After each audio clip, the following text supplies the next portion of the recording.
এই শোনো না, আমাদের অন্ধবিশ্বাস চ্যানেলটি যারা এখনো সাবস্ক্রাইব করেননি প্লিজ সাবস্ক্রাইব করে দাও। আর অল্প কিছু সাবস্ক্রাইবার হলে 1,00,000 পরিবার হবে। সবাই প্লিজ সাবস্ক্রাইব এবং বেশি বেশি শেয়ার করে দাও প্লিজ। হ্যালো, কে বলছেন? ফোন রাখো কই মেয়ে, একবারে তোমাকে কোনো কাজে পাওয়া যায় না। এমন থাপড়াবো যে সব এক লহমায় শুনতে শুরু করবে। মেয়ে, আমাকে জ্বালিয়ে খুব শান্তিতে ঘুম দেওয়া হচ্ছে। শ্রেয়সী চট করে উঠে বসে পড়ল। এ তো সেই সুদর্শন রাগী পুরুষটি। তার কাছে সাত সকালে কি কাল রাত ভোর পীড়া দিয়েও কি শান্তি হয়নি লোকটার? এখন আবার তার কলিজার ঘুমটা ভাঙিয়ে দিল, আবার তাকেই কথা শোনাচ্ছে। এ লোকের আস্পর্ধা দিন দিন বেড়েই চলেছে। সে শুধু দেখে চলেছে, কি ভেবেছে কি সে সুপারস্টার হয়েছে বলে কি তার সব কথা শুনতে হবে নাকি? শ্রেয়সী কণ্ঠে প্রচণ্ড বিরক্তি ঢেলে বলল, কি ব্যাপার? আপনি আমাকে সাত সকালে ফোন দিয়েছেন কেন? কেন ফোন দিয়েছি সেটা কি এখন তোমাকে বলতে হবে? শুনো মেয়ে, এই রুদ্র প্রতাপ চৌধুরী তার কাজের কৈফিয়ত কাউকে দেয় না, বুঝেছো? না, বুঝিনি। আপনি আমাকে আর ফোন দেবেন না, অভদ্র লোক। বলে সে চট করে ফোনটা বুকে দিয়ে বুকে থুতু দেওয়ার ভঙ্গি করলো। কে কি ধারালো অস্ত্রের মতো কথা হচ্ছিল, এখনই শ্রেয়সীর ফুটো হয়ে বের হয়ে যাবে। উফ! বোকা মেয়ে, তোমাকে কল কাটতে বলেছি। বেশি সাহস খুব বেড়েছে, থাপড়িয়ে দাঁতের পাটি খুলে নেব বেয়াদব। পুনরায় মেসেজ দেখে আটকে উঠল মেয়েটা। এসব কি? উফ! কেন এই লোক তার পিছু লেগেছে? তার ভাইকে ব্যাপারটা জানাতে হচ্ছে। ক্লাস শেষ। শ্রেয়সী, পিহু, সাইমি, রাহুল, আরাফাত, অন্তিকা সকলে বের হয়ে হলো নিজ নিজ গন্তব্যে। কিন্তু ভার্সিটি গেটের সামনে সুপারস্টার রুদ্র প্রতাপ চৌধুরী গাড়ি দেখে অবাক হয়ে গেল সকলে। কিন্তু গাড়িতে সুপারস্টার নেই, রয়েছে শুধু সাইমি। ফিস করে বলল, আরে এটা ফুটা ছাদ না, গড়িতে বসা। সাইমির কথা শুনে হতভম্ব হয়ে গেল ওরা পাঁচজন। ফুটা চাঁদ মানে? আরে ওই যে আরশাদ বেটা, ফুটা ছাদ। একদিন হলো কি জানিস, সুপারস্টারের শুটিং দেখতে গিয়েছি।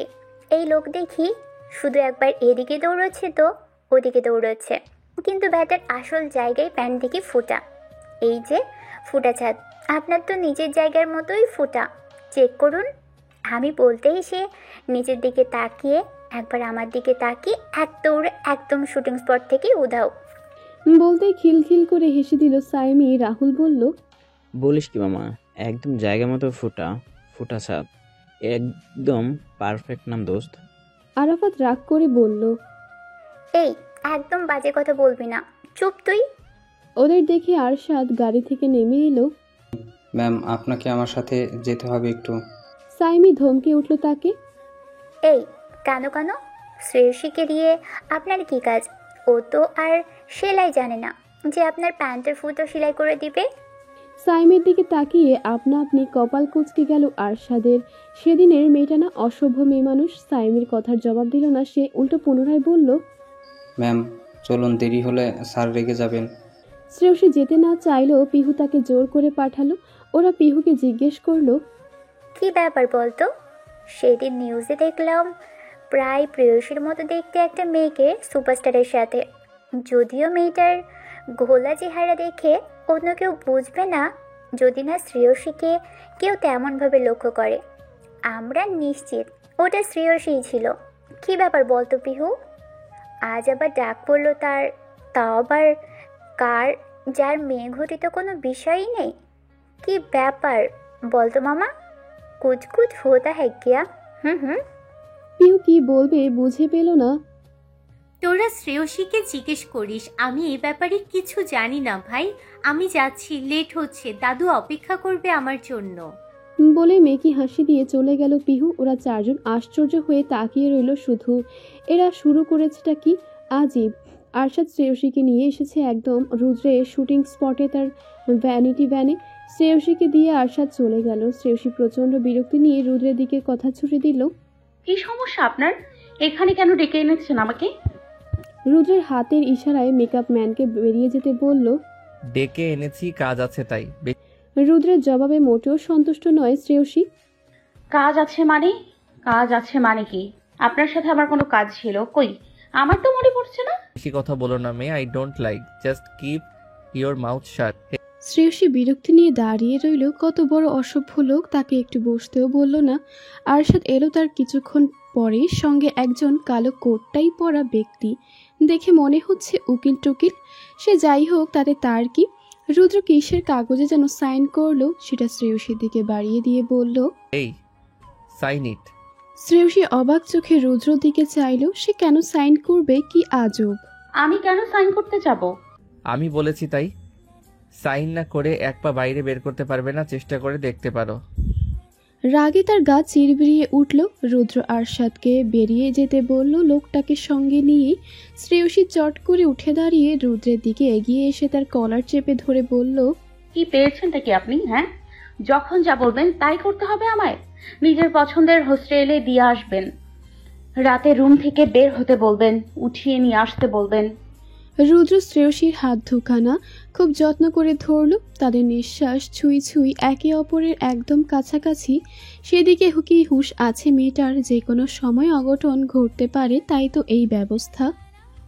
আমার কলার ধরার সাহস তোমায় দেইনি মে, ফার্স্ট অ্যান্ড লাস্ট। পরবর্তীতে এটা ক্ষমা করা হবে না মোটেও। যথেষ্ট শাস্তি পেতে হবে তোমায়। চুপচাপ ভালো মেয়ের মতো সাইন করো। রাগ দেখাতে বাধ্য করো না, তোমার জন্যই অকল্যাণকর হবে। So sign it. শ্রেয়সী কি বলবে ভেবে পেল না। লোকটা কেন তার প্রশ্নের জবাব দেয় না? লুকোচুরি তো তার ভালো লাগছে না। সে চুপচাপ সাইন করে দিল, কোনো প্রশ্ন করলো না। সাইন শেষে আর এক মুহূর্ত দাঁড়ালো না। শব্দ করে ভ্যানিটি ভ্যানের দরজা লাগিয়ে গটগট করে পায়ে বের হয়ে গেল শ্রেয়সী। তা দেখে নেবে সে এই লোককে? তুলি বেগম হতদন্ত হয়ে স্বামীর নিকট গেলেন ফোন হাতে। ফোনের ওপারে আনিস শেখ। ভয়ে তুলি বেগমের বুক কাঁপছে। ইমতিয়াজ মির্জা স্ত্রী হাত হতে মুঠোফোনটি নিজের কবজায় নিলেন। বলুন এমপি সাহেব। কি খবর ইমতিয়াজ মির্জা? সামান্য একটা প্রস্তাবই না হয় পাঠিয়েছিলাম, তার জন্য এক মেয়েকে বিদেশে পাঠালেন, আরেকজনকে ঢাকায়। কি ভেবেছিলেন কিছু জানতে পারবো না? আবারও বলছি, আমার কথাটা পুনরায় ভেবে দেখবেন মির্জা সাহেব। আপনার চেয়ারম্যানগিরি নাও থাকতে পারে। থ্রেট দিচ্ছেন? অফকোর্স চেয়ারম্যান সাহেব। ফোন কেটে ইমতিয়াজ মির্জা হতাশ হয়ে বসে রইলেন। অতীতের একটা ভুল বর্তমানে তার জীবনে কাল হয়ে দাঁড়িয়েছে। তুলি বেগম তার দিকে ঘৃণা চোখে তাকিয়ে আছেন। তুলি বেগম তাচ্ছিল্য হেসে বললেন, আপনি একটা কাপুরুষ চেয়ারম্যান সাহেব, কাপুরুষ। ইমতিয়াজ মির্জা শুধু করুণ চোখে স্ত্রীর দিকে তাকিয়ে রইল। এছাড়া আর তার কী বা করার আছে? শ্রেয়সী গোসল শেষ করে তার জন্য বরাদ্দকৃত ছোট চৌকিতে বসলো। হঠাৎ তার মুঠোফোনটি বেজে উঠল। স্ক্রিনে দেখল বিদেশি নম্বর। কিঞ্চিত অবাক হলো সে। তাকে বিদেশ থেকে কে কল দিবে? রং নম্বর হয়তো। কিন্তু কিছু মনে হতেই চট করে ফোন রিসিভ করলো। শ্রেয়সী, কেমন আছিস বোন? তার চোখের কোণে অশ্রু জমলো। জবাব দিল, খুব ভালো। বর নিয়ে তো সুখেই আছিস দেখছি। তা এতদিন পর কি মনে করে? তুই আমার একমাত্র গুলুমুলু বোন, তোকে মনে পড়বে না তো কাকে মনে পড়বে বলতো? বোকা মেয়ে। সব গুছিয়ে উঠতে একটু সময় লেগেছে, তাই যোগাযোগ করতে একটু দেরি হয়ে গেছে রে। অহনার কথায় শ্রেয়সী চুপ করেই থাকলো। জানিস বোন, এখানে না এত শীত, কি করব বলতো? আমাদের দেশে তো এখন গরম, তাই না? বর্ষার মাঝামাঝি। এই শ্রেয়সী, আমার বাবু হলে কিন্তু তুই তাকে দেখতে আসবি। তোদের দুটোকে সোয়েটার পরিয়ে ঠান্ডায় বসে রাখবো। আপাই, তুই প্রেগনেন্ট? না হতে দেরি কিসের? ও আমার এত আদর করে না, কি বলবো তোকে। শ্রেয়সী ওর কথা শেষ করতে দিল না, তার আগেই নিজেই ফের বলল, তোর নির্লজ্জ কথা থামাবি আপাই? তোর বরের একটা ফটোও তো আমায় দেখাসনি, এখন ঢং করছিস। আরে আরে, তুই রাগ করছিস কেন? আমি তো আগে ওরে দেখিনি, তোকে কি ভাবো দেখাবো বলতো? ভালো। এই শ্রেয়সী রাখি। মিন্ময় অফিস থেকে চলে এসেছে। অহনা ফোন কাটতেই শ্রেয়সী দীর্ঘশ্বাস ফেলল। পিয়ম আজ ঢাকায় এসেছে। নিজের জন্য বরাদ্দকৃত রুমে ঢুকতেই পিহুর কল এলো। পিয়ম খুশি হলেও প্রকাশ করল না মোটেও তা। কি ব্যাপার, আবার ফোন কেন দিয়েছিস? আপনি কি ঢাকায় এসেছেন পিয়ম ভাই? আমার প্রশ্নের উত্তর না দিয়ে তুই আমাকে উল্টা প্রশ্ন করছিস। আমার কথার উত্তর দিন পিয়ম ভাই। এসেছি, তোর কোনো সমস্যা? আপনি জাস্ট 5 মিনিট ওয়েট করুন পিয়ম ভাই। পিহুর এমন আদেশমূলক কথা শুনে হতবাক হয়ে গেল পিয়ম। কি করতে চাইছে কি মেয়েটা? ঠিক তার 10 মিনিট পর পিয়মের ফ্ল্যাটের বেল বেজে উঠল। দরজা খুলে সামনের মানুষটিকে দেখে সে হতভম্ব হয়ে গেল। পিহু তুই? কি ব্যাপার পিয়ম ভাই, ভেতরে আসতে বলবেন না? অতিথিকে কি বাইরে দাঁড় করিয়ে রাখবেন? হুম। পিয়ম এলোমেলো পা ফেলে সরে দাঁড়ালো। কি করেছে কি মেয়েটা? পিহু তার হাতে মিষ্টির প্যাকেট ধরিয়ে দিল। এসব কি? কি আবার মিষ্টি দেখছেন না? প্রথমবার আপনার বাসায় এলাম, কিছু নিয়ে আসবো না? খালি হাতে আসবো কেমন দেখায় বলুন তো? কি শুরু করছিস তুই পিহু? এখনই বাসায় যাবি তুই? আমার অনেক কাজ আছে, যা বের হ। পিহু বের তো হলোই না, বরং আরাম করে বসলো সোফায়। বলল, আপনি কেমন মানুষ বলুন তো পিয়ম ভাই? অতিথিকে তাড়িয়ে দিচ্ছেন। তাছাড়া আপনি কাজ করুন না, কে নিষেধ করেছে? আমি তো বাধা দিচ্ছি না। আমি তো লক্ষ্মী মেয়ের মতো চুপটি করে এখানটায় বসে থাকবো, প্রমিস। পিয়ম কি বলবে ভেবে পেল না। প্রেয়সী কি হাতের কাছের পেয়ে এমন করুণ আবদার শুনে কোন প্রেমিকই বা কঠিন আচরণ করতে পারে বলুন? পারা যায় না তো। মাথায় হাত চেপে বসে পড়ল সে। আমায় এক গ্লাস পানি খাওয়া পিহু, প্লিজ। পিহু এক দৌড়ে টেবিল হতে গ্লাসে পানি ঢেলে এনে দিল। কি ব্যাপার পিয়ম ভাই, শরীর খারাপ করছে? পিহু তার পিঠে হাত বুলিয়ে দিতে দিতে উদ্বিগ্ন চিত্রে বলল, আমি কি একটু মালিশ করে দেব পিয়ম ভাই? পিয়ম করুণ চোখে তাকালো পিহুর দিকে। বোকা মেয়েটা আর বাকি রেখেছে কোথায়? তুই প্লিজ ফিরে যা পিহু, তুই থাকলে আমি আরো অসুস্থ হয়ে যাব। মোটেই না, বললেই হলো নাকি? আমি আপনার সেবা করে আরো সুস্থ করে দেব এক ঝটকায়। পিয়মর কথায় শুধু দীর্ঘশ্বাস নিল। বোকা মেয়েটা কিছু বুঝতে চায় না কেন। রাত তখন আনুমানিক 12টা। শ্রেয়সী ক্লাসের নোটগুলো পড়ছিল। হঠাৎ বিকট শব্দে তার ফোন বেজে উঠল। সাইলেন্ট না করায় নিজের ওপর নিজেই বিরক্ত হলো। না দেখেই তার রিসিভ করে কর্নে ঠেকালো। হ্যালো, ঘুমিয়ে পড়েছ? ফোনের ওপাশে রুদ্রের এমন নরম কণ্ঠ শুনে হতবাক হলো শ্রেয়সী। বাবা হঠাৎ এত সুরেলা সুর, কি ব্যাপার নায়ক সাহেব? কোনো ব্যাপার নেই, কি করছো বললে না? পড়ছি, আপনি? রুদ্র উত্তর না দিয়ে বলল, খেয়েছো? হ্যাঁ, আপনি? এবারও জবাব দিল না রুদ্র, উল্টো প্রশ্ন করল, কালকে কলেজে যাবে? মেজাজ হারালো শ্রেয়সী। আপনি আমাকে একের পর এক প্রশ্ন করেই যাচ্ছেন। আমি প্রশ্ন করলে উত্তর দিচ্ছেন না কেন? ফাজলামি পেয়েছেন?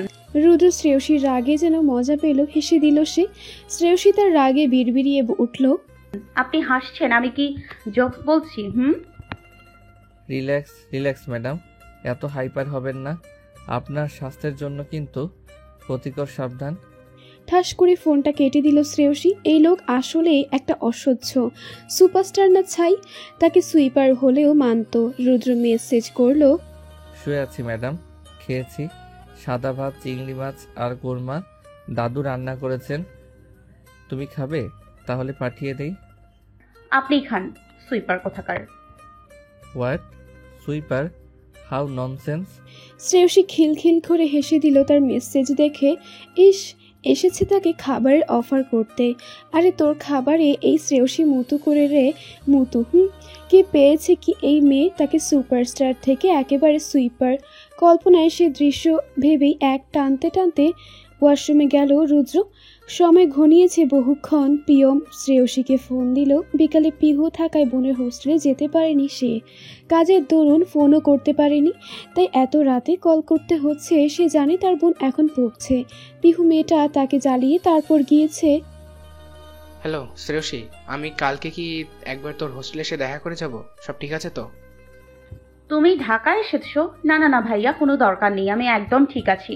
তোমার কষ্ট করে আসার কোনো দরকার নেই। Hello hello hello. ফট করে নেট না পাওয়ার ভান ধরে ফোন কেটে দিল শ্রেয়সী। সর্বনাশ, তার ভাই এত দ্রুত চলে আসলো। কি হবে? নায়ক সাহেব তো তাকে অন্য হোস্টেলে রেখেছে। পিয়মকে এবার সে কি বলবে? উফ, ভালো লাগে না, এই লোকটা তাকে জ্বালিয়ে মারবে। কি শুরু করেছে সে? পরদিন ক্লাস শেষে অন্তিকা বলল ঘুরতে যাবে, হেঁটে হেঁটে গল্প করবে। তার সাথে সায় দিল সকলে। সবাই গল্পে মজেছিল। তন্মধ্যে শ্রেয়সী দেখতে পেল একটা মুখোশ পরা লোককে কিছু লোক ধাওয়া করছে। শ্রেয়সী ভাবলো হয়তো চোট হবে বোধ হয়। সেই লোকটির দিকে তার জুতো ছুঁড়ে মারলো। একদম নিশানা বরাবর মুখোশ পরা লোকটি পায়ের হাঁটুতে গিয়ে লাগলো। একটু হোঁচট খেলো সে। পিহু দেখতে পেল এগিয়ে গেল সেদিকে, তার পিছনে সকলে ছুটল। পিহু গিয়ে লোকগুলোকে বলল, কি করছেন কি আপনারা এখানে? কি হয়েছে? তার মাঝে মুখোশ পরা লোকটাকে ভিড়ের মধ্যে থেকে কিছু একটা চোখের ইশারা করলো। পিহুর জোড়ার মাঝে লোকটা ছুটে পালিয়ে একটা কালো গাড়িতে উঠে গেল। এই যা, চলে গেল তো কি করলে তুমি পিহু? যাক, যেখানে খুশি, আমাদের কি? তাছাড়া আমি কি জানতাম নাকি এত ভিড়ের মাঝেও পালাতে পারবে? প্রচুর চালাকি চোর। এই চল তো শ্রেয়সী, আজকে তুমি আমার সাথে যাবে, দাদু তোমাকে যেতে বলেছে। এই তোরা থাক, তোদের আজ নিচ্ছি না, পরে কোনোদিন নেব। টাটা। শ্রেয়সীকে টানতে টানতে নিয়ে এলো পিহু সেখানের ভিড় ভাট্টা থেকে। দ্বিতীয়বারের মতো শ্রেয়সী পা রাখলো শুভ্রতা মহলে। এবার সম্পর্কের গাঢ় ছাড়া কি একটু পরিবর্তন হয়েছে? হয়েছে। আকাশের সূর্যি মামা তো ভাই, তাই বলছে, সে তো আর আমাদের মিথ্যে বলবে না, তাই না? দাদু দেরি অপেক্ষা করছিল। শ্রেয়সীকে দেখে তার দিকে এগিয়ে গেল। তাহলে আমার নাতনির এতগুলো দিন পর আমার কথা মনে পড়লো বুঝি? শ্রেয়সী আদুরে গলায় বলল, সরি দাদু, এরপর থেকে 2 দিন পর পর আসবো, খুশি তো? প্রমিস? প্রমিস। বাবা, নিজের নাতিকে পেয়ে আমাকে ভুলে গেলে দাদু? না দিদি ভাই, তোমাকে কি করে ভুলতে পারি? শ্রেয়সীর চোখের জল চলে এলো। তার নিজের নানা নেই, দাদা মারা গেছে বহু বছর আগে। সে নিজের চোখে দেখেও নেই। মা বাবা পালিয়ে বিয়ে করেছিল, বাবা তাদের মেনে নেয়নি। বাবা নানার ছবিটাও দেখতে দেয়নি। গল্প করতে করতে ওমর সাহেব একটা অ্যালবাম নিয়ে এলেন। শ্রেয়সী জিজ্ঞেস করলো, এটা কি? দাদু জবাব দিল, এটা আমাদের ফ্যামিলি ফটো। ফটো দেখতে দেখতে একটা ফটোতে তার চোখ আটকে গেল। শ্রেয়সী জিজ্ঞেস করলো, এটা কে দাদু? এনারা হলো রুদ্রের মা বাবা, ইলিয়াস চৌধুরী আর আমার আদরের বউ মা সুব্রতা। এটা ওদের বিয়ের ফটো, বুঝলে দিদিভাই? কি সুন্দর রাজ্যটক দেখো। আমাদের রুদ্র দেখতে হয়েছে একদম ওর মায়ের মতো। শ্রেয়সী অবাক হয়ে তাকিয়ে রইল ফটোর মানুষ দুটির দিকে। তার মায়ের কাছে সে একদম এইরকমই একটা ফটো দেখেছে। তার মা এই ফটো দেখে মাঝে মাঝেই কাঁদে যখন কেউ বাড়ি না থাকে। একদিন সে কলেজ থেকে দ্রুত ফেরার কারণে তা অবলোকন করেছিল। মাকে জিজ্ঞেস করলে সে কোনো উত্তর না দিয়ে বরং বিষয়টা এড়িয়ে গিয়েছিল। কিন্তু রুদ্রের মায়ের ছবি তার মায়ের কাছে কি করে গেল? তার মা কি এনাদের চেনেন? কিন্তু কিভাবে? রুদ্রের মা বাবা তো মারা গেছে অনেক দিন, তাহলে এখনও তারা কি মায়ের কান্নার করার রহস্য কি? কিভাবে চেনেন তাদের? তাহলে প্রকাশ পায়নি কেন কখনো? শ্রেয়সী একবার ভাবলো দাদুকে বিষয়টি জিজ্ঞেস করবে, পরবর্তীতে ভাবলো কি দরকার সব কিছু জানার, সব যে জানতে হবে এমন তো কোনো কথা নেই। পৃথিবীর 1/3 সম্পর্কে মানুষ তো না জেনে সারাটা জীবন পার করে যাচ্ছে চরম আনন্দে। কই তাদের তো কখনো জীবনে চলার পথে বাঁচেন না। দাদু আজ কিছুতেই শ্রেয়সীকে হোস্টেলে ফিরতে দিল না। রাতে নাকি তাকে দাদু আলাদা একটা রেসিপি রান্না করে খাওয়াবেন। শ্রেয়সী ফ্রেশ হয়ে পিহুর একটা কুর্তি সাথে জিন্স পরে নিল। সময় তখন বিকাল 5টা প্রায়। পিহু বলল সে একটু বেরোবে, এই 10 মিনিটে আসছে। শ্রেয়সী সঙ্গে যাওয়ার ওর জন্য জোর করলো। পিহু তাকে নিল না। 10 মিনিটের কথা বলে অথচ আধা ঘন্টা পেরিয়ে যায়, তবুও তার আসার খবর নেই। শ্রেয়সী এই সুযোগে পুরো বাড়িটা ঘুরে দেখতে লাগলো।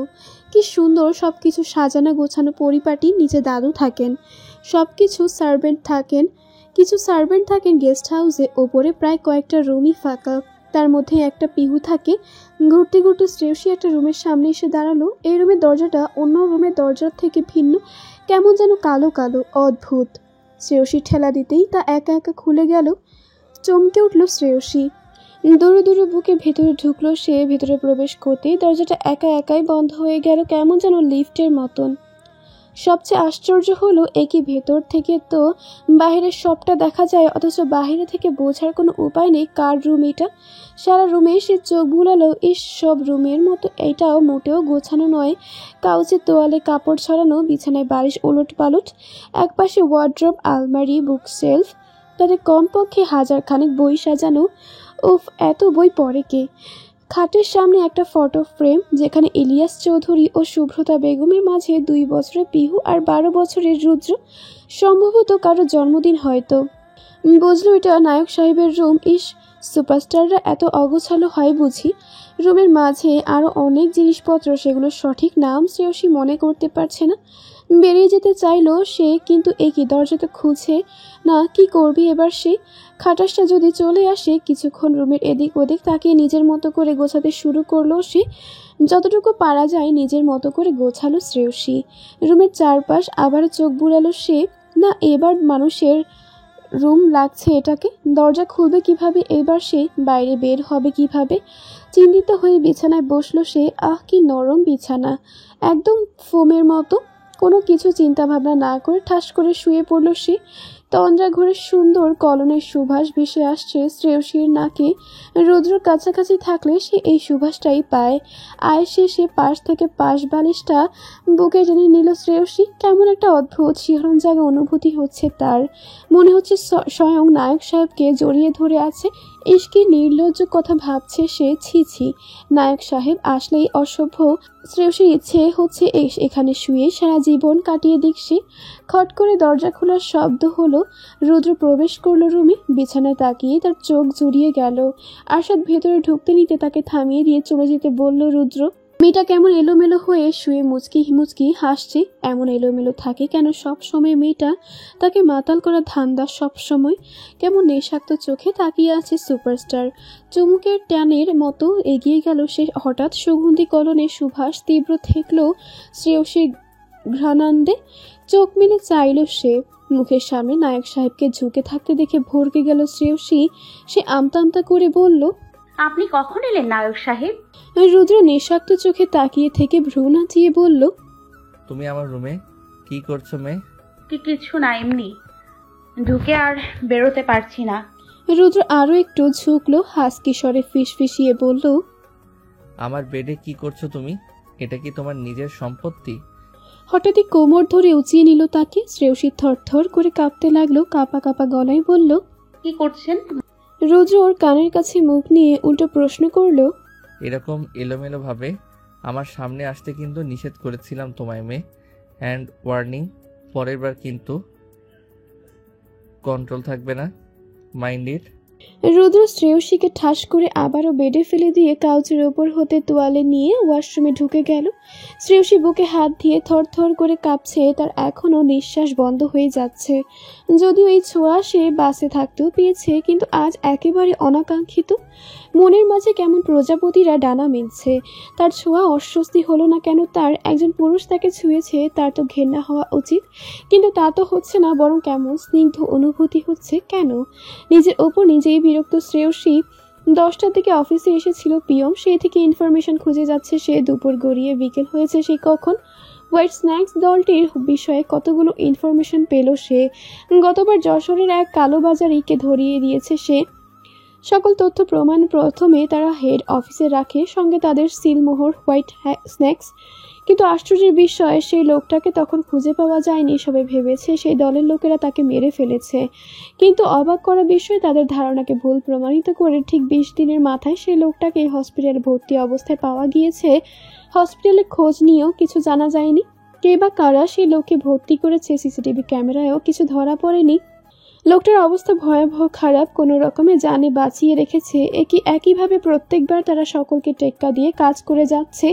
পিএম পুনরায় সিসিটিভি ফুটেজ চেক করলো এবং দেখতে পেল সিসিটিভিতে তারা ধরা পড়েনি, কারণ তখনকার ফুটেজ ডিলিট করা, অর্থাৎ মাঝ থেকে কিছু টাইম সরিয়ে নেওয়া হয়েছে। এত সিকিউরিটির মধ্যে কিভাবে 8 ঘন্টার মধ্যেই ফুটেজ মুছে ফেলা সম্ভব?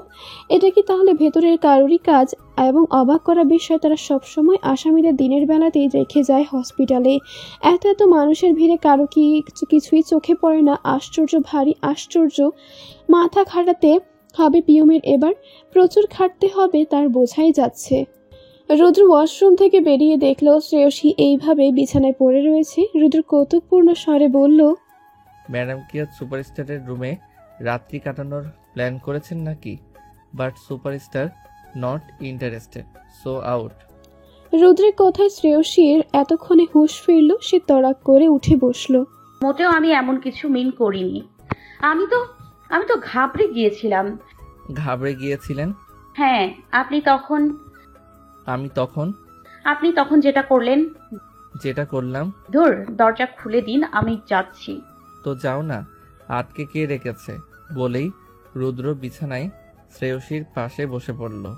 শ্রেয়সী চট করে উঠে দাঁড়ালো। রুদ্র শব্দ করে হেসে দিল। এমন অসভ্যের মতো হাসছেন কেন? দরজা খুলুন। হাসিও অসভ্য হয় নাকি? নায়ক সাহেবের হাসি অসভ্য অসভ্য অসভ্য। দরজা খুলুন দাদু, বাইরে কতক্ষণ এভাবে আটকে রয়েছি। আচ্ছা। রুদ্র কথা বাড়ালো না, চুপচাপ দরজা খুলে পাশে দাঁড়ালো। শ্রেয়সী বেরিয়ে যেতেই দরজা একা একাই বন্ধ হলো। শ্রেয়সী দরজা দাঁড়িয়ে ভেঙচি কাটলো। রুদ্র তা এপাশে দাঁড়িয়ে থেকে মুচকি হাসলো। অথচ বোকা মেয়েটার সে কথা মনেই নেই। শ্রেয়সী রুদ্রকে আরও কতক্ষণ ভেঙিয়ে চলে গেল। রুদ্র রুমের চারপাশে তাকিয়ে দেখলো তার অগোছালো রুম। বোকা মেয়েটা গুছিয়ে দিয়েছে। আয়নার সামনে দাঁড়িয়ে সে হতভম্ব হয়ে গেল। আশ্চর্য, এগুলো কি লিখেছে মেয়েটা? বোকা মেয়েটা তো দেখছি 1 নম্বরের শেয়ানা। সুইপার কোথাকার, অগোছালো অভদ্র নায়ক, 1 নম্বরে পিশাচ সুপারস্টার। শহরের মাঝে মাটির নিচে এক গভীর সুড়ঙ্গ। বাহির থেকে কেউ দেখা তো দূর, বোঝারও কোনো উপায় নেই। ভেতর থেকে মেশিন সেট করা, শুধুমাত্র সেখানে কার পরিচিত জন্যই প্রবেশ করতে পারবে। তন্মধ্যে প্রবেশ করল এক অতীব সুন্দরী রমণী। প্রবেশ দরজায় গোটা গোটা ইটালির অক্ষরে লেখা the house off white snacks. ভেতরের সকলে তাকে কুর্নিশ করল। রমণী এগিয়ে গেল সকলের মুখোশ পরা লোকটার দিকে, বলল, কি খবর পেয়েছেন পাশা? গুলশানে ফরিদ খন্দকারের বিরুদ্ধে প্রমাণ পেয়েছি ম্যাডাম। রমণী চমৎকারভাবে হাসলো, চোখে ইশারা করলো। তো আর দেরি কিসের? পিউ ফিরল সন্ধে নাগাদ। শ্রেয়সী তার সামনে 2 হাত বেঁধে দাঁড়ালো। কি ব্যাপার, এই আপনার 10 মিনিট? পিহু মেকি হাসলো, বলল, আরে গিয়েছিলাম এই দেখো দাদুর রেসিপির বাজার করতে। প্রতিবার আমিই করি। আসার সময় এক স্কুল লাইফের ফ্রেন্ডের সাথে দেখা হয়ে গেল। ব্যাস, বুঝোই তো। শ্রেয়সী ভাব নিয়ে বলল, ঠিক আছে আসুন। ওমর সাহেব, প্রিয় শ্রেয়সী 3 জনে মিলে বসেছে একটা স্পেশাল রেসিপি রান্না করতে। রেসিপিটির নাম sweet and sour chicken. Shreyasi তো জিজ্ঞেস করেই বসলো, কি ব্যাপার বলো তো দাদু, এর এমন নাম কেন? চিকেনকে কি মিষ্টি দিয়ে গোসল করানো হয় নাকি? রুদ্র তখন কিচেনের দিকেই আসছিল। শ্রেয়সীর কথা শুনে শব্দ করে হেসে দিল। সেই সঙ্গে যোগ হলো পিহু আর দাদু। শ্রেয়সী তাদের দিকে বিরক্তিকর চোখে তাক চাইল। এত হাসার কি আছে বুঝলাম না, আমি তো এমনি জিজ্ঞেস করেছি। আজও রুদ্র ঠোঁট কামড়ে বলল, তো ম্যাডাম, আপনি একটু চিকেনটাকে গোসল করিয়ে দিন, তাতে দাদুর একটু হেল্প হবে। শ্রেয়সী ঠোঁট ফুলালো। দাদু তোমার নাতিকে কিছু বলো, আমার সাথে এরকম যেন না করে। দাদু বলল, এই রুদ্র এরকম করছিস কেন? বেচারা তো একটু চিকেনকে গোসলের কথাই জানতে চেয়েছ। তোকে যে ছোটবেলায় নিংটু করে গোসল করাতাম সেটা তো জানতে চাইনি। একটা ফটো আছে, দাঁড়া দাদু ভাই রান্নাটা শেষ করি, তোকে দেখাচ্ছি। রুদ্র বিরক্ত চোখে তাকালো তার দাদুর দিকে। কি একটা অবস্থা! এখন নাকি মানুষকে তার ছোটবেলার লিংটু ছবি দেখাতে হবে? ছি!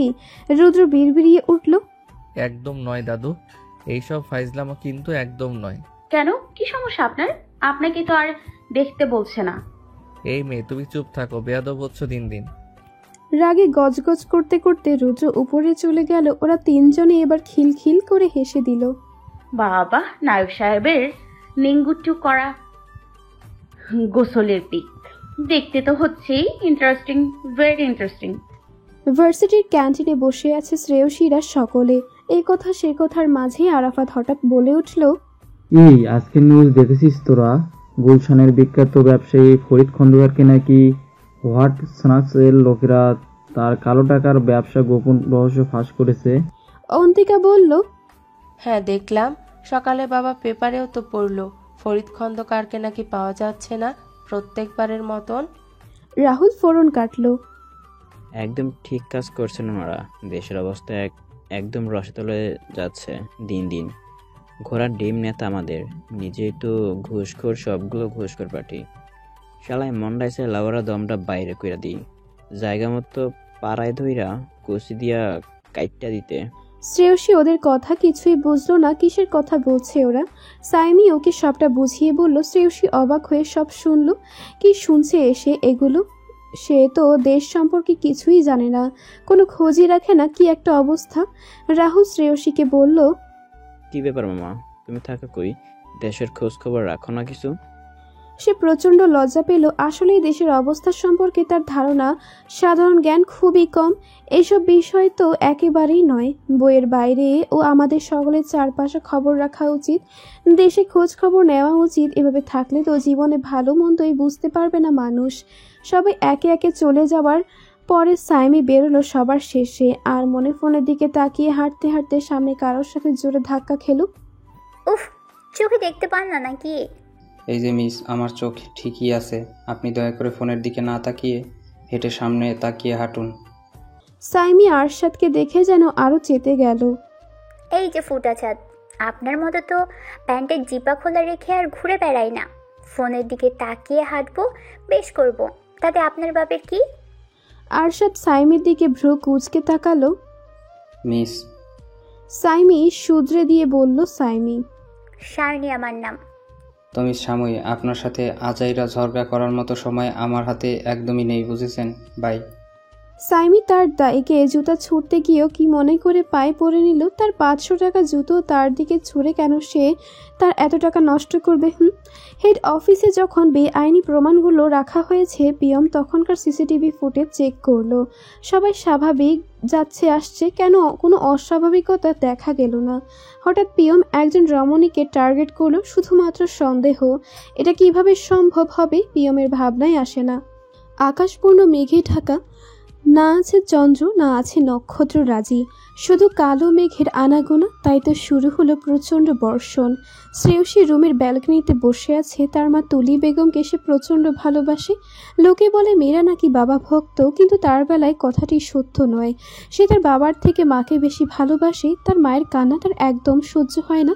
সেখানে নায়ক সাহেবের মা বাবার ছবি দেখে তার মা কেন কান্না করবে সেটা তো তার জানতেই হবে। সুপারস্টারকে নিয়ে সে ভীষণ পীড়ায় আছে। আচ্ছা, সে কি নায়ক সাহেবকে ভালোবেসে ফেললো? কিভাবে? মাত্র কয়েকদিনের দেখা তাদের। এত অল্প সময়ে কি কেউ কাউকে ভালোবাসা যায়? নাকি সে শুরু সুপারস্টার এর সৌন্দর্যের মোহেই পড়ল?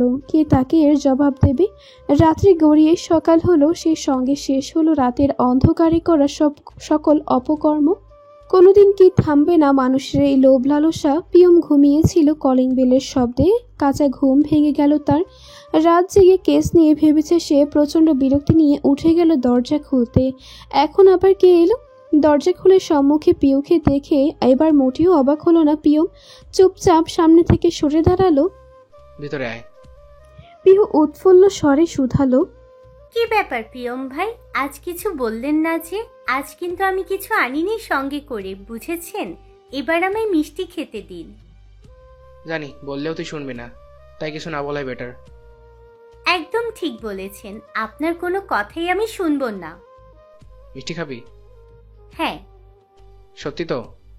বলতে বলতে পিয়ম কদম বাড়ালো পিহুর দিকে। পিহু পেছাতে পেছাতে তুতলিয়ে বলল, আপনি এগোচ্ছেন কেন পিয়ম ভাই? তুই পিছিয়ে কেন যাচ্ছিস?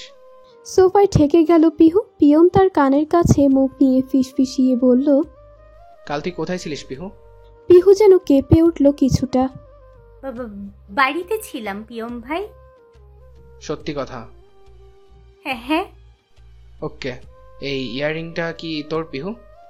সরে এসে শুধালো পিয়ম। পিহু চমকে পিয়মের হাতের দিকে তাকালো।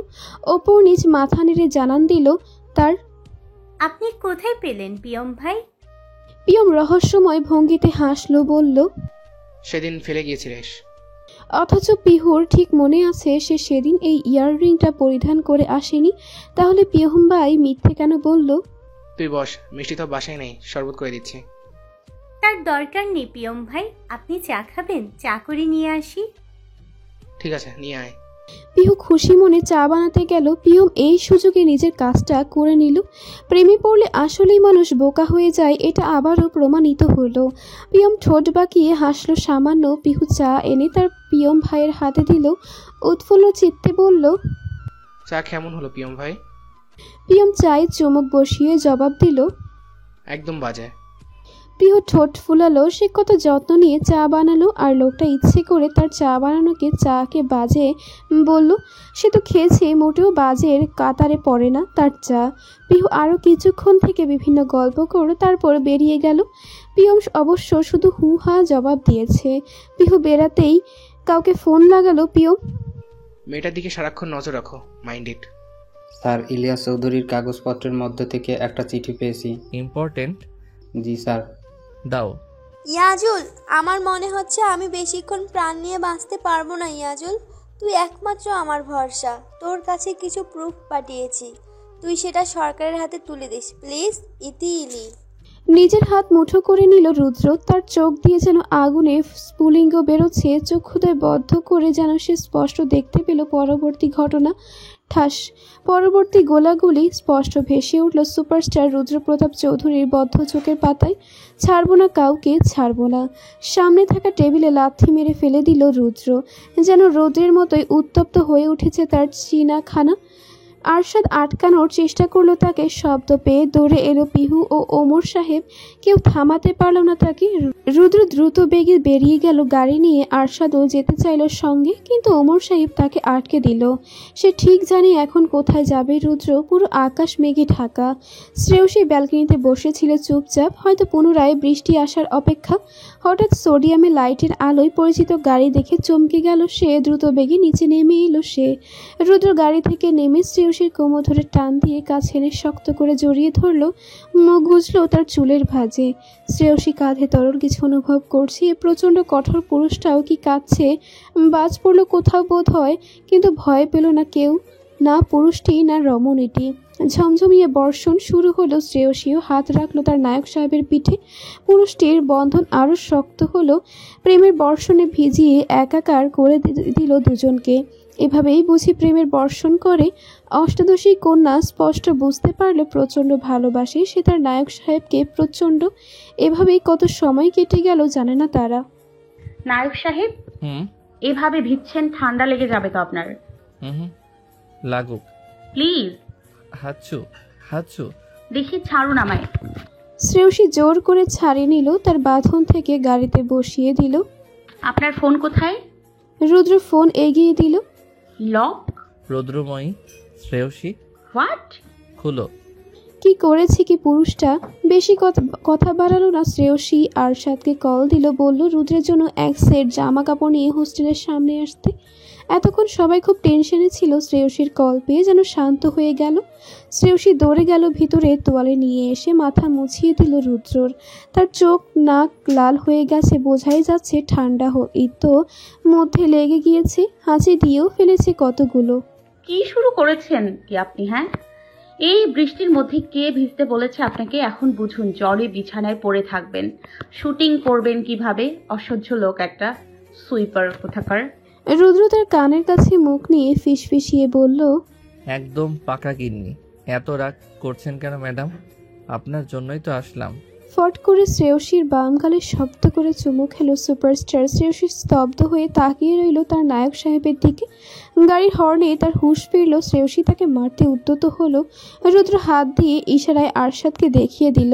শ্রেয়সী প্রচণ্ড লজ্জা পেল। অসভ্য লোক। একটি বর্ষণ মুখর রাতের পর স্নিগ্ধ সুন্দর রৌদ্রময়ী সকালের উপস্থাপনা। প্রিয়মের কলে ঘুম ভেঙে গেল শ্রেয়সীর। আজ তার খুব ভালো ঘুম হয়েছে। কিসের প্রভাবটা? সুপারস্টারের হয়তো। শ্রেয়সী ফোন তুলতেই পিয়মের গম্ভীর কণ্ঠস্বর শোনা গেল, তুই কোথায় শ্রেয়সী? হোস্টেলে থেকে তো তোর নাম বলতে পারলো না রিসেপশনিস্ট। তুই কোথায়? ধক করে উঠল শ্রেয়সীর বুকখানা। সর্বনাশ। আমি তো ওই হোস্টেলে থাকি না ভাইয়া, অন্য হোস্টেলে। পিয়ম কিচ্ছুটি বলল না, শান্ত কণ্ঠে বলল, অ্যাড্রেস দে। পিয়ম এসে দেখলো শ্রেয়সী দাঁড়িয়ে আছে হোস্টেলের গেটে। সে সোজা এসে প্রশ্ন করল, এখানে কিভাবে থাকছিস? ওই হোস্টেলে কি সমস্যা? শ্রেয়সী বুঝলো তার ভাই প্রচণ্ড রেগে গেছে, তাই তো এত শীতলতা। সত্যটাই এবার তাকে বলতে হবে। আসলে ভাইয়া, ওই লোকটা এই হোস্টেলে দিয়েছে। এখান থেকে ভার্সিটি কাছে, আর এই হোস্টেল নাকি বেশি ভালো না। আমি যে হোস্টেলে রেখেছিলাম সেটা খারাপ? আমি আমার বোনকে খারাপ হোস্টেলে রাখবো? না ভাইয়া, আমি সেটা বলতে চাইনি। নাম্বার আছে? ফোন দে তাকে। তুই ফোন দে। আমার বোনকে নিয়ে মাতব্বারি করার সাহস কই পাইছে? শ্রেয়সী কাপা হাতে ফোন দিল সুপারস্টারকে। কি ব্যাপার ম্যাডাম, আজকে নিজে থেকেই কল দিচ্ছে। হাচ্চু, ভাইয়া কথা বলবে। মুহূর্তে রুদ্রের চোয়াল শক্ত হয়ে উঠল। দাও। ততক্ষণে রুদ্র গাড়ির কাছে এসে পৌঁছেছে। পিয়ম ফোন নিয়ে ঝাড়ি শুরু করলো। এই, আপনি আমার বোনকে ভিন্ন হোস্টেলে রাখার সাহস পান কই? একদিনের জন্য সাহায্য চাইছিলাম বলে কি যা খুশি তাই করবেন নাকি? মাত্র 5 মিনিটের মধ্যে রুদ্র চলে এসেছে হাই স্পিডে গাড়ি চালিয়ে। গাড়ি থেকে নেমে সে পিয়মের সামনাসামনি দাঁড়ালো। শ্রেয়সীর প্রাণ যায় যায় অবস্থা। নাহক সাহেব এখন কেন আসলেন তাতে তো কুরুক্ষেত্র বাঁধবে। তো বলুন মিস্টার পিয়ন, কি বলবেন সরাসরি বলুন। পিয়ম শুধু ফ্যাল দৃষ্টি নিয়ে তাকিয়ে আছে রুদ্রের দিকে। এই বেটা, তোর বোনকে শুধু তুই হোস্টেলে রাখতে পারবি? আমি রাখলে সমস্যা কি? আমার বউকে আমি আমার বাড়ি রাখবো না, হোস্টেলে রাখবো, সেটা তোকে বলে করতে হবে। তোকে আমার কৈফিয়ত দিতে হবে। ইয়া আল্লাহ, এই লোক কি পাগল হয়ে গেল নাকি? কি বলছে এটা কি? পিয়ম চোখ ছোট ছোট করে বলল, তুই সেদিন শ্রেয়সীকে সঙ্গে নিয়েছিলিস, আর বউ মানে? হ্যাঁ, আর বউ নয়, তোর বোন বলেছি। শ্রেয়সীর আক্কেল গুরুম অবস্থা। ইয়া আল্লাহ, কি মিথ্যুক এই লোক। তোর নাম্বার দিয়ে কল দিয়েছিল? হ্যাঁ। তাহলে আমি তোর নাম্বার ছিলাম না কেন? তুই আমার কয়টা নম্বর চিনস? সেটা তুই আমাকে বলিসনি কেন? রুদ্র রহস্যময় ভঙ্গিতে হাসল। তোকে কেন বলতে হবে? শ্রেয়সী কিং কর্তব্য বিমূঢ় হয়ে শুধু ফ্যাল করে এদের কাহিনী দেখছিল। এবার সে চিল্লিয়ে উঠল, করবে তোমরা? কি শুরু করেছো তোমরা? তোমরা একে অপরকে চিনো? রুদ্র পিয়মের গলা জড়িয়ে ধরলো, বলল, অবশ্যই চিনি। এই যে তো আমার সম্বন্ধী বাবু। ফাজলামি বন্ধ করুন নায়ক সাহেব, সত্যি কথা বলুন। আচ্ছা বলছি, আমরা দুজন বন্ধু, সেই ভার্সিটি লাইফের। শ্রেয়সী অবাক হয়ে তাকিয়ে রইল তার দিকে। বন্ধু কই? আপনাকে তো কখনো ভাইয়া আমাদের বাসায় নিয়ে যায়নি। কিভাবে যাবে? আমি তো দেশে ছিলাম না। ও। পুরো কথা শেষ করতে পারল না শ্রেয়সী। তার আগে কোথা থেকে মিডিয়া লোকেরা চলে এলো হুট করে। রুদ্র চরম বিরক্ত হলো। তাড়াহুড়ো মাস্ক পরতে একদম ভুলে গিয়েছিল। আরশাদ হাঁপাতে হাঁপাতে দৌড়ে এলো। পিয়ম রাগর করে বলল, কি ব্যাপার বন্ধু, কেমন লাগছে তোমার? Shut up idiot. রুদ্র চোখের ইশারায় শ্রেয়সীকে ভেতরে যেতে বলে সে কোনো রকম ভিড় ঠেলে গাড়িতে উঠে বসলো। পিয়মকেও তার সাথে টেনে উঠালো। কি করছিস? আমাকে কেন উঠালি? বোনের মতো তো তোরও মাথায় গোবর পোড়া। তোকে নানলে ওখানে আস্ত থাকতিস তুই? তোর তাই মনে হয়? এই বুদ্ধি নিয়ে সিআইডিতে জব হলো কি করে তোর বলতে? রুদ্র তার জব সম্পর্কে জানে, এতে সামান্য অবাক হলো পিয়ম। তুই কিভাবে জানিস? রুদ্র রহস্যময় ভঙ্গিতে হেসে বলল, এসব জানা এই রুদ্র প্রতাপ চৌধুরীর বা হাতের খেল। এসব কেন করছিস? তোকে বলার প্রয়োজন মনে করছি না। পিয়ম তাকে আর কোনো প্রশ্ন করলো না। সে জানে হাজার চেষ্টা করলেও রুদ্র তার প্রশ্নের উত্তর দিবে না। তার যা বোঝার সে বুঝে গিয়েছে। অন্তিকা আজ একাই এসেছে ভার্সিটিতে। সে চুপচাপ মগ্ন বসে আছে ক্যাম্পাসে। তখনই ঠাস করে কেউ একজন এসে বসলো তার পাশে।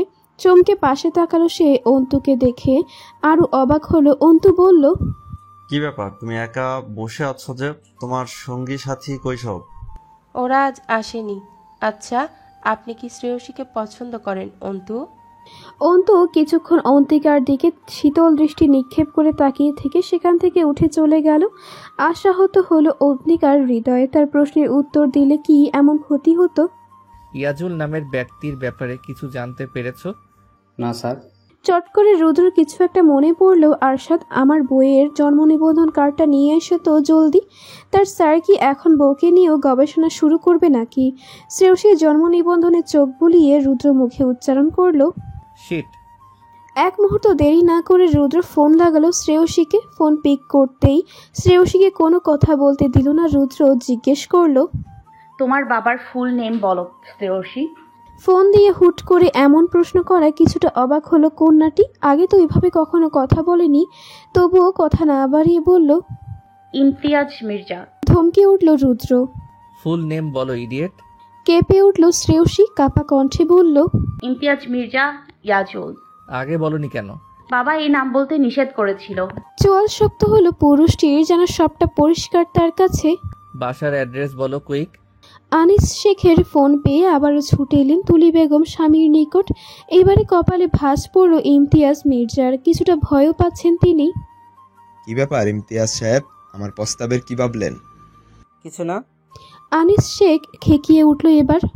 কি কিছু না করছেন? আমার ছেলে আরশের সাথে যদি আপনার ছোট মেয়ের বিয়ে না দেন, ঢাকা থেকে তুলে নিয়ে আসবো। কি ভেবছেন কি টাকা পাঠালে এই তার নাগাল পাবেন আমার ছেলে? আর আপনার চেয়ারম্যানগিরিও একদম ছুটিয়ে দিব। ইমতিয়াজ মির্জা এবার নিজেকে প্রচণ্ড অসহায় বোধ করলেন। নিজের ভুলের শাস্তি সে পাচ্ছে হারে হারে। এবার তার ছেলেকে বিষয়টা জানাতেই হবে। চারদিকে গভীর অন্ধকার আর অন্ধকার। মাটির নিচের সুড়ঙ্গ যেন তা অধিক প্রকাশ পাচ্ছে। দ্য হোয়াইট স্ন্যাক্সের প্রবেশপথে এক অতীব সুন্দরী মুখোশ পরা রমণীর দিকে বন্দুক তাক করে দাঁড়িয়ে আছে পিয়ম। কাউকে আর সঙ্গে আনেনি সে। তার ধারণার রমণীটি যদি এই হয় তে অ্যাকশন নিতে পারবে এই রমণীর বিরুদ্ধে। ব্রেকিং নিউজ, সুপারস্টার রুদ্র প্রতাপ চৌধুরীর এক্সপার্ট মুভির রিলিজিং মিটিং হবে আগামীকাল সকাল 10টায়। প্রথমবার তার মুভি রিলিজিং এর সময় সে নিজে থাকছে। ভক্তরা এই সুযোগ হাতছাড়া করতে কিছুতে রাজি নয়। সকলে স্ট্যাটাস দিয়ে জুকার মামাকে ফুল ভর্তি করে ফেলেছে। আপনারা আসবেন তো? আমরা তো অবশ্যই যাব আপনাদের জন্য। নিউজের মহিলাটি ফিসফিসিয়ে কেউ না শোনার ভান ধরে বলল, একটা গোপন কথা বলি, আপনারা না আসলে কিন্তু আমাদের নিউজের ভিউজ হবে না। কি আজব! এটা কি ভিউজ বাড়ানো নতুন কোনো প্রক্রিয়া? শ্রেয়সী ফেসবুক নিউজ ফিড করতে গিয়ে বিরক্তিতে তার কপাল কুঁচকে গেল। জোকার মামার আন্ডারে থাকা মেয়েগুলো এত অসভ্য কি করে হয়? একটা নায়ককে নিয়ে এত মাতামাতি করার বা কি আছে? কত বড় ছ্যাঁচড়ামি শুরু করেছে সবগুলো অসভ্য মেয়েরা দল সবগুলো। আর একটা মুভি নয় রিলিজ হবে, তাই এত বিরাট কিছু তো হয়ে যায়নি, তাই না?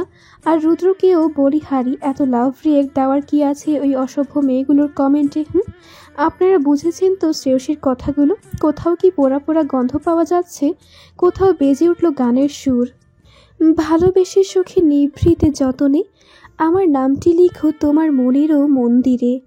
বোকামে বুঝলো না যে সুপারস্টারের এত সময় কই সামান্য ভক্তদের মেসেজ রিপ্লে করার। এগুলো তো তার কর্মীদের কাজ। সকাল 9:30 শ্রেয়সী ভার্সিটি পৌঁছালো। গিয়ে দেখলো 5 বাদর গোল হয়ে ক্যাম্পাসে বসে কি বিষয় আলোচনায় মেতেছে। শ্রেয়সী এগিয়ে যেতেই সবাই চুপ হয়ে গেল। আশ্চর্য, তাকে দেখে চুপ করার কি আছে? শ্রেয়সী যেতেই সাইমি উঠে দাঁড়িয়ে তার হাত চেপে ধরল।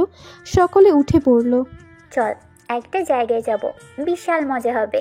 সাইমির কথায় শ্রেয়সী মিছে বিরক্তি ভাব প্রকাশ করে বলল, আমি কোথাও যাচ্ছি না, আমার ইম্পর্টেন্ট এক্সপেরিমেন্টের ক্লাস আছে। রাহুল মুখ বাঁকালো তার কথায়। ওনার একের ক্লাস আছে, আমাদের তো আর নেই। এইসব ঢঙ্গি কথা তোর বাড়িতে ভরে রাখ। এই ওকে নিয়ে আয় তো। 5 বাদর তাকে বগল দাবা করে টেনে নিয়ে এলো প্রচণ্ড ভিড়ভাট্টার মধ্যে। এতক্ষণে তার বুঝতে বাকি নেই বাদরগুলো কেন এখানে তাকে নিয়ে এসেছে। তার মন পাখি খুশি হলেও সেটা তো সবাইকে বুঝতে দেওয়া যায় না। শ্রেয়সী নিভৃতে যতনে করা ভালোবাসা অন্য কেউ কেন বুঝবে? শ্রেয়সী রাহুল ও আরাফাতকে রাগ করে বলল, কি ব্যাপার তোদের? মেয়ে মানুষ না হয় সুপারস্টারের জন্য পাগল হতেই পারে, কিন্তু তোরা লিঙ্গের কি কোনো প্রবলেম হলো নাকি রে? ডক্টর দেখাচ্ছিস তো ঠিকঠাক? কি ওষুধ দিয়েছে রে? শ্রেয়সীর প্রতি উত্তরে খেকিয়ে উঠল দুজনে। থাপড়ে তোর গাল লাল করে দেবো বেয়াদব মহিলা। আমাদের ডক্টর দেখানো প্রয়োজন। অবশ্যই নয়। কি শোন, আমরা তোদের মেয়েদের মতো স্বরূপ দেখে লুচ্চামি করে বেড়াই না, অন্যের জামাইয়ের দিকে নজর দিই না, বুঝেছিস? আমরা তার এন্ট্রিকের ভক্ত, বুঝেছিস? এন্ট্রির কি একটা শট দেখায় না? 4 জনে যেতে গেল। তাদের কথায় কিছু বলতে উদ্যত হবে তার আগেই গাড়ির শব্দে সেদিকে ধ্যান দিল তারা। পরপর 3টে গাড়ি এসে থামলো মঞ্চের সামনে। প্রথম এবং লাস্ট গাড়ি থেকে বেরিয়ে এলো গার্ড। মাঝের গাড়ির দরজা খুলে দিল একজন গার্ড। বেরিয়ে এলো সুপারস্টার রুদ্র প্রতাপ চৌধুরী। চারদিকে হই হুল্লোড়। অধিকাংশ মেয়ে সুপারস্টারের পরনে স্যুট বুট, চোখে সানগ্লাস। আজ মুখে মাস্ক নেই, তার পরার দরকারও নেই। শ্রেয়সী মুখ বাঁকালো। ঢং। রাতের বেলা একা একা ড্রাইভিং করে সারা শহরে চষে বেড়ায় সে, এখন এসেছে এক গাদা গার্ড সঙ্গে করে। কি ভাব, ফাইজলামি জায়গা পায় না বেটা। একে 3 বেলা কেলানি দেওয়া উচিত, টাকা পেলেই উড়াতে হবে। সবার অলক্ষ্যেই সুপারস্টার কি রোদ চশমার আড়ালে তার প্রেয়সীর দিকে তাকালো। হয়তো শ্রেয়সীর মস্তিষ্ক অন্য কথা আওড়ালেও তার মন পাখি তো ঠিকই ভিন্ন কথা আওড়াচ্ছে। সুদর্শন সুপারস্টার, তাহলে মস্তিষ্কের কথাগুলো কি শুধু মনের কথা পাত্তা না দেওয়ার পায়তারা? রুদ্র নিজ আসনে গিয়ে বসে পড়ল একদম সাহেবের মতো। অবশ্যই সাহেবের থেকে কম কিসে সে। সকল সাংবাদিক, নিউজ চ্যানেলের লোকজন এগিয়ে যাচ্ছে সুপারস্টারের কাছে। সবার ভিন্ন ভিন্ন কোয়েশ্চেন। সুপারস্টার, আপনি কবে বিবাহ করবেন? আপনার মুভির মাধ্যমে কি অভিজ্ঞতা হলো? মুভির তো এত সাপোর্ট দেখে আপনার অনুভূতি কি? এতদিন আপনি কোথায় প্রেস মিডিয়ার ঝামেলায় আসেননি, আজ হঠাৎ কী কারণ? এর পিছনে কি কোনো বিশেষ কারণ আছে?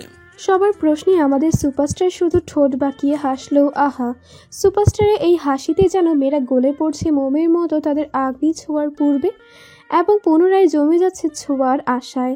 সুপারস্টারের একই জবাব, কারণ তো অবশ্যই আছে। আপনাদের সকল কোশ্চেনের অ্যান্সার আমার পিএ আরশাদ মুনতাহিল দিবেন, কেমন? এই এক জ্বালা, সব বিরক্তিকর কাজগুলো আরশাদকেই করতে হবে।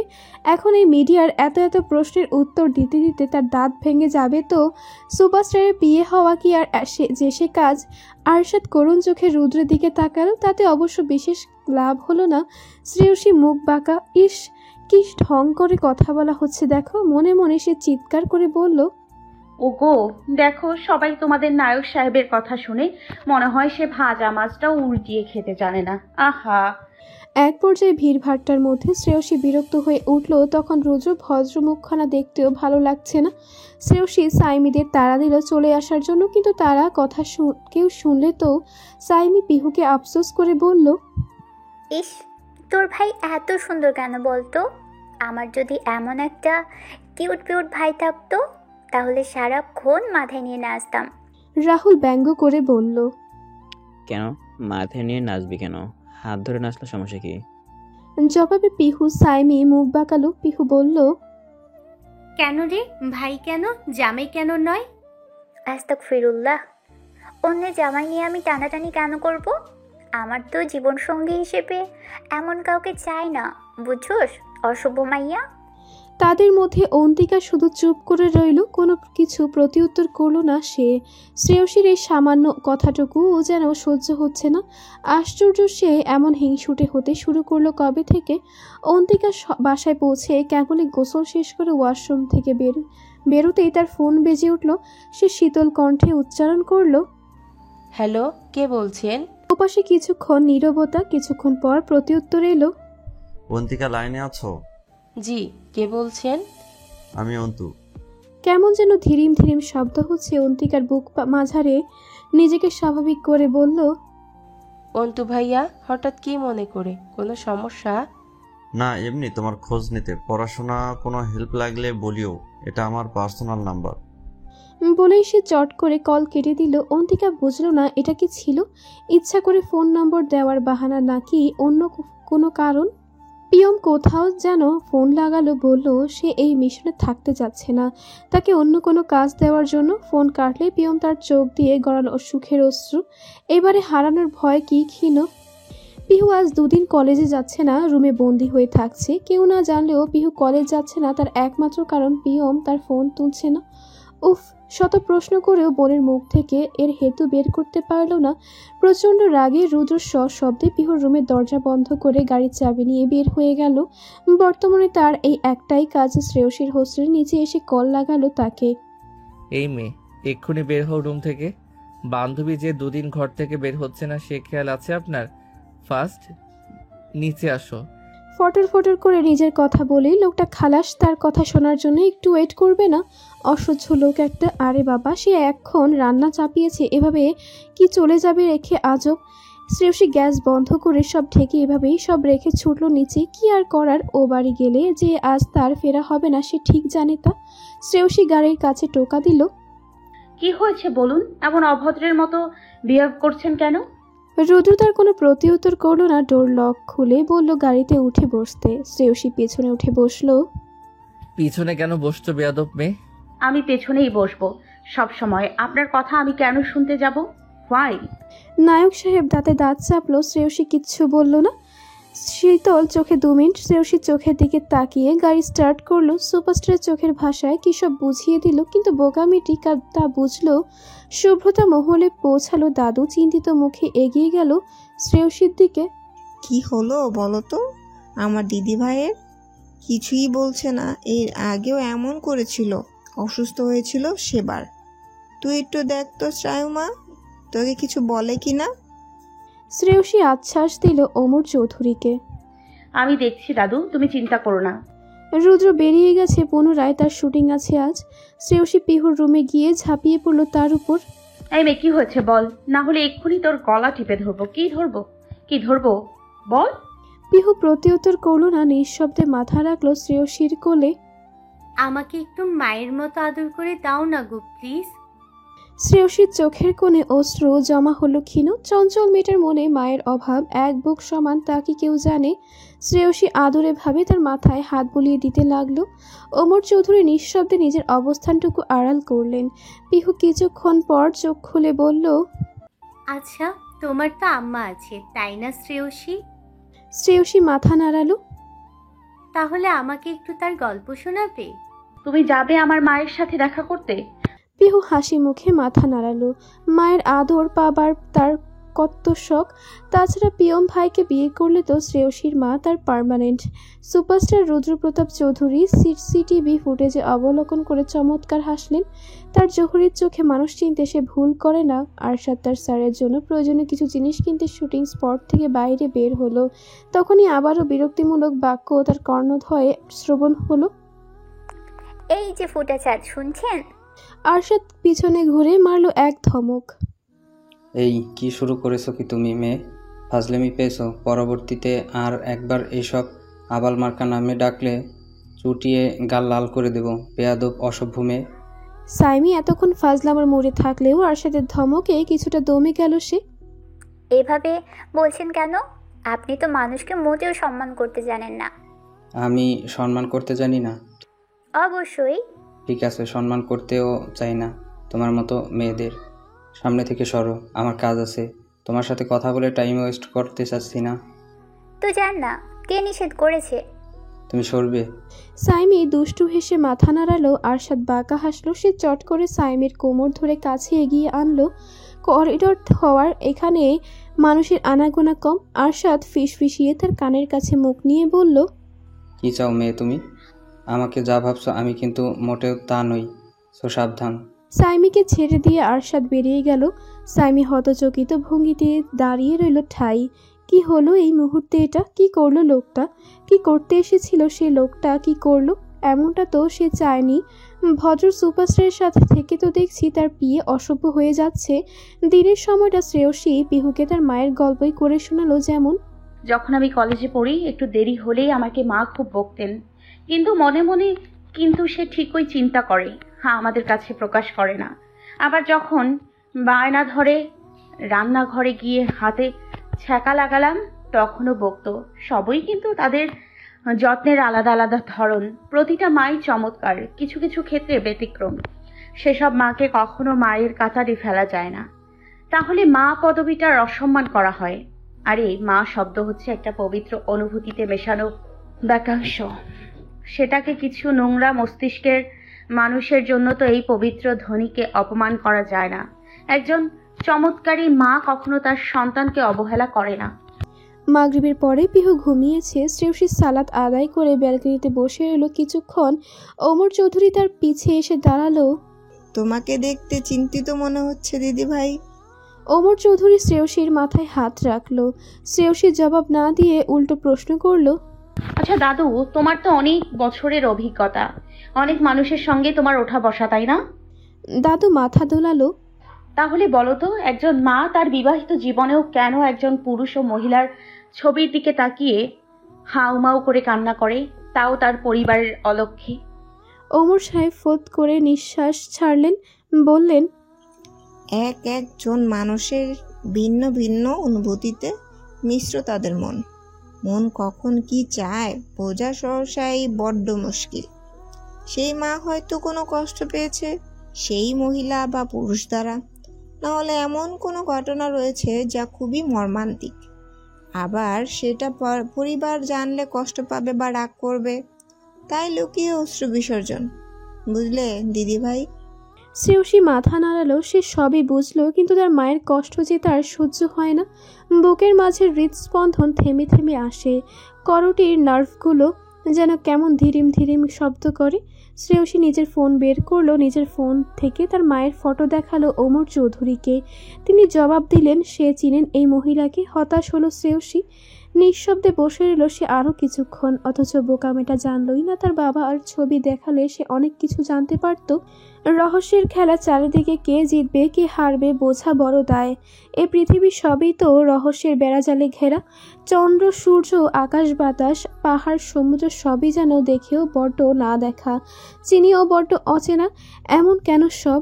সৃষ্টিকর্তা পৃথিবীর সব সৃষ্টি করেছেনই গোলক ধাঁধাময়। একজন মানুষের ভিন্ন চরিত্র, কখনো পরিচিত মানুষটির পরিচিত মুখশ্রীর হঠাৎ বদলে যাওয়া আচরণে অপরপক্ষের মনুষ্য হৃদয়কে ভীষণ পীড়া দেয় মাঝে মধ্যে, যা আমাদের কল্পনারও বাহিরে। নিস্তব্ধতায় কালো রাত, আকাশের গুমট ভাব, অমাবস্যার অন্ধকার, চাঁদ মামার দেখা নেই গগনে, এমনকি একটা নক্ষত্র নাজিও নেই। আচ্ছা, অপরাধী এই নিকুশ রাতগুলো এমন সঙ্গ দেয় কেন?